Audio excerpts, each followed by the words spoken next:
And now for Module 4, which will go over some best practices. Here are some best practices to help you move through this process as smoothly as possible.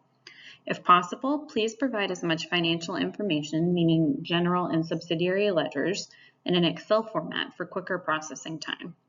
If your general ledger doesn't match the FFR amount, please provide context on this variance when you submit your general ledger. The prime grantee should be the entity responsible for handling the process and interacting with AmeriCorps, because the prime grantee is ultimately the responsible party. When submitting documentation to support the selected transactions, please review the documentation checklist provided by the PIA team. This checklist is incredibly helpful to ensure all required information is submitted. Please be sure that the documentation is legible. We find that with scanning documents, it is not uncommon for scanners to skip pages and only every other page scans. When submitting PII, please use a secure method to send this information.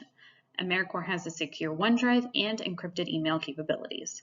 We also accept correspondence through your own secure email platforms. If a file has faced prior disallowance, please let us know. And finally, please do reach out if you need an extension.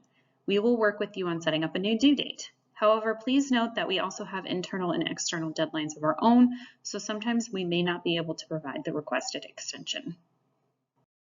Okay, and now for some additional best practices.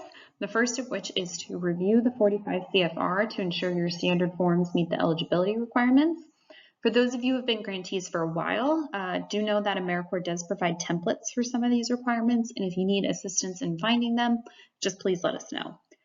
Keep your policies and procedures updated as needed. This means your NSCHC policies, your leave policies, etc. Familiarize yourself with ways to maintain documentation of proof of cost and proof of payment. And finally, if your organization has staff that works on multiple grants, even if they're all AmeriCorps funded, do ensure your timekeeping policies comply with 2 CFR 200.430. For example, if you have staff that work on both FGP and SCP, there are timekeeping requirements as to how to keep these staff duties, meaning time and effort, separate.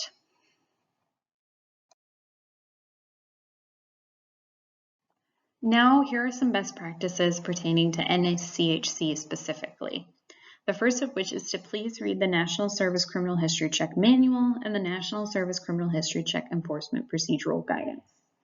National Service Criminal History Check noncompliance will result in up to 6 months of a staff person's salary and FICA, an ASN member's living allowance, or a senior volunteer's stipend being disallowed.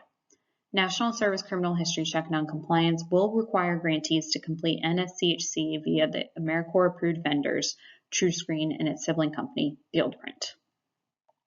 Some additional tips include letting us know if your organization is using an approved waiver for your NSCHC documentation requirements, and also we recommend using AmeriCorps approved vendors, TrueScreen and FieldPrint.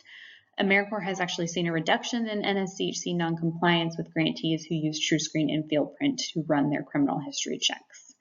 Finally, please update your NSCHC policies and procedures regularly. Now we will take some time to discuss payment integrity and fraud. Fraud is defined as the wrongful or criminal deception intended to result in financial or personal gain. Fraud can be done through false representation of fact, by making false statements, or by concealment of information. Altering documentation can constitute as fraud. Alteration is defined as any change to a document which gives it a different effect from that it originally possessed. When you are preparing documentation for submission, do not change the document from its original form or content, for example, by backdating it. Fraud is illegal, and it is something that both the Office of the Inspector General, OIG for short, and AmeriCorps take very seriously. When PIA staff suspect fraud, we are required to report this information to the OIG. So, for example, backdating documentation must be referred to OIG and may result in investigations. I also wanted to add that since fraud is a legal determination, a legal adjudication process occurs. That means that grantee staff could be subject to debarment, criminal, and civil actions. And unfortunately, we have seen such outcomes. As you can see, the consequences for fraud are more severe than that of non-compliance. At this point, we have moved past non-compliance and disallowed costs to such outcomes as losing your job or going to jail. For more information on fraud or waste or abuse, please see the AmeriCorps OIG page, which is linked here in the slides we are providing. and you can also easily find their page by simply searching for AmeriCorps OIG on the web.